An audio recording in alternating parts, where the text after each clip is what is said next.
Hot hatchbacks are some of the most popular cars in the entire world, but today I'm going to talk you through 5 in particular that are actually slightly different. A new class has been carved out since SUVs become all the rage. I'm talking about subcompact hot hatchback SUVs. Well, let's get straight into it. Do hit like if you want to see more videos like this, subscribe as well if you're new. Without further ado, let's get straight into it.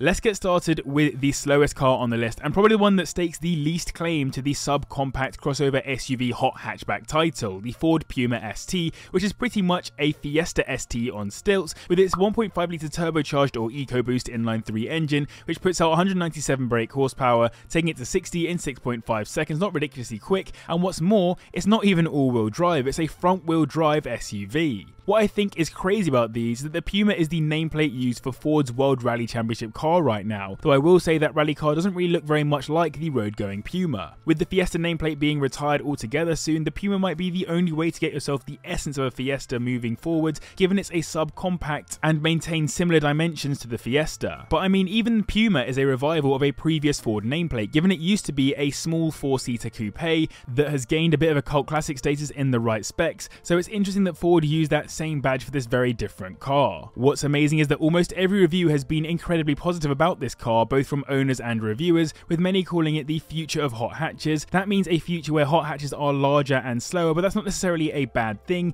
as many people would say hot hatches have gone to ridiculous levels of performance nowadays. The handling is solid, the interior is modern and nice, the exterior is surprisingly aggressive and with all the right angles and bulges. Plus, it's already reaching pretty reasonable prices, given these will run you around £16,500 at the bottom end, and you'll find most models from around 2021 listed at around the £20,000 mark, so it's one of the cheaper cars on the list despite being the newest. On reliability in general, these have been very good. The main complaints I could find on forums are around the ride being a bit more firm than you'd like when city driving, and some of the interior parts being a bit cheap. Next up we have the Mini Countryman JCW, which interestingly sits in the subcompact luxury crossover SUV class, despite Mini not really being a luxury brand. Ignoring that for a moment anyway, the Countryman JCW is performance focused, with its 2 litre turbocharged inline-4 engine, which makes 227 brake horsepower, taking it to 60 in 6.3 seconds, only marginally faster than the Puma despite being all-wheel drive with Mini's all-4 system. But hold on 2 seconds, as that's not the whole story. This is the second generation Countryman, and it's most related to cars like the BMW X1, X2 and the Mini Clubman as well. Like other Minis, it comes with a plethora of spec levels, but the JCW is the range topper in terms of performance, with an extra bit of tuning over the Cooper S. It can come as either a 6-speed manual or 8-speed automatic, which means it does get a bit of old school hot hatch pedigree if you go manual. But personally, I would have to spend a bit more money on one of these and go for one from late 2019 onwards, as Mini decided that the performance figures of the JCW weren't enough to give it the hot hatch status, so increased the power to 302 brake horsepower and reduced the 0 to 60 down to 5.1 seconds, making it genuinely more competitive on this list. It wouldn't gain a position on the list, but getting to 60 1.2 seconds faster is no joke. You would definitely feel that. Aesthetically, it's not a bad looking car, I just struggle with it because it's a big Mini, which seems like a bit of an oxymoron. But the interior is also a nice place to be. I wouldn't call it luxurious by any means, but it's definitely sporty. 17 grand is the minimum that I could find these listed for, and most seem to sit at around the £19,000 mark from around 2018. Owners have in general been very positive about the reliability of these when compared with previous Mini generations, but that might be because they are relatively new. There are whispers of high oil consumption, but the most common things I could find were to do with the water pump and some of the engine mounts loosening over time. On to the top 3 now, and in third we have the Audi RS Q3, which is actually the oldest car on the list. Crazy thing that it's already 10 years old. It's a bit of a pioneer in the hot subcompact SUV space. Like the Puma, it's basically a raised version of a hot hatch, the RS3 of course in this case, given it shares the same platform, parts and engine, which is a 2.5 litre turbocharged inline-5 engine, which puts out 305 brake horsepower, taking it to 60 in 5 seconds, so a decent jump over the Mini. As I said, this car was one of the first of its kind. Yes, there were other fast subcompact SUVs that came before it, but none that received such plaudits from reviewers and actually gained general agreement that it could be called a hot hatch despite its slightly larger scale. It changed the pocket rocket mindset of hot hatchbacks into catering for taller cars and effectively made this entire video possible,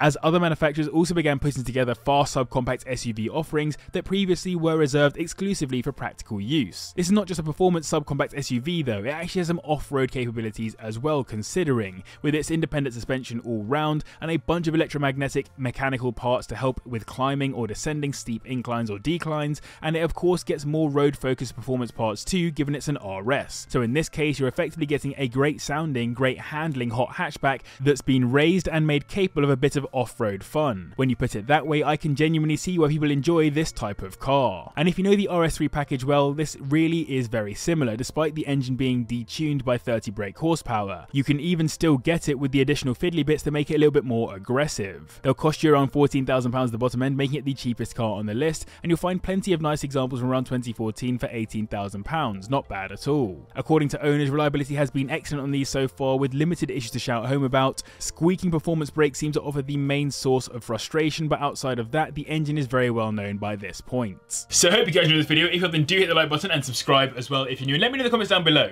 can an SUV be a hot hatchback? I've struggled with that question this whole video. I'd love to hear your thoughts in the comments down below. From one VW Group car to another, it's the VW T-Roc R, which is effectively a VW Golf R that's been raised to subcompact SUV stature. That means it comes with the same 2-litre turbocharged inline-4 engine, which makes 295 brake horsepower, taking it to 60 in 4.7 seconds, which actually matches the Mark 8 Golf R's pace. It's cheaper than the Mark 8 Golf R though, starting at around £23,000, with most sitting at near the 27k mark from around 2019. So much of this car comes from the Golf R, not just the engine. Even the all-wheel drive system comes directly from the Golf, so the real main differences outside of a slight change in body styling is the taller suspension, which still remains lower than the standard T-Roc, and stiff too for handling purposes. Having driven a T-Roc non-R but R-line, I was actually very impressed with how well it handled. It genuinely felt like a hatchback, just that I was sitting a bit higher up, but not in a bad way like the first gen A-Class is. This sentiment seems to be shared by most owners and reviewers of the R2. Personally, my favourite thing is a bit more rare than the Golf R, so you're way less likely to see one of these bashing around than the Golf. And then you benefit too from it being bigger with the slight increase in boot space and practicality. It might not be as good an off-roader as the RSQ3, but being a bit newer and a bit faster definitely goes a long way. I would say it's actually nicer on the interior too in one of these than in the Golf R. So far it's been very decent from a reliability perspective. Like the Audi, that engine is well known and parts are very easy to get. The one thing I've heard on forums though is that they can be quite hard to work on, which can often mean higher labour costs if something does go wrong out of warranty, but that's in line with a lot of VW Group stuff where they pack all the internals into a tight space and give more room to occupants. Taking the top spot in this video is another VW Group car, the Porsche Macan Turbo, the only car that doesn't have a hot hatchback equivalent from the same badge to pull its parts from on this list. That's why it's a bit more bespoke, with the only non-inline engine on this list, a 3.6 litre twin turbocharged V6, which puts out 394 brake horsepower, taking it to 60 in 4.6 seconds, which actually means it's quicker than a Golf R, not bad for an SUV. It is however slightly larger than most of the other cars on this list, as it's a step up from the subcompact class to the compact class, and journalists couldn't really fit it into any one consistent bracket,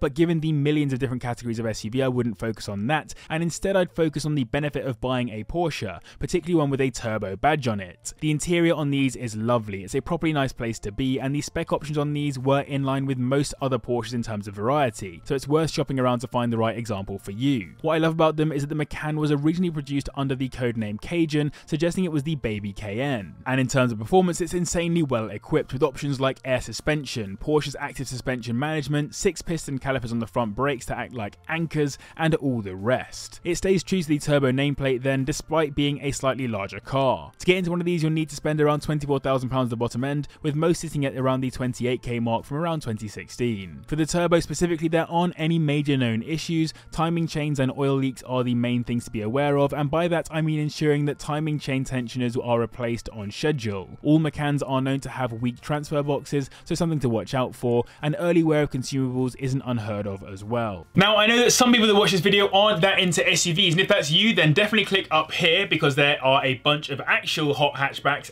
right there waiting for you. Subscribe as well down here. Massive thanks to the patrons for the support. Thank you guys well for watching. I'll see you in the next one.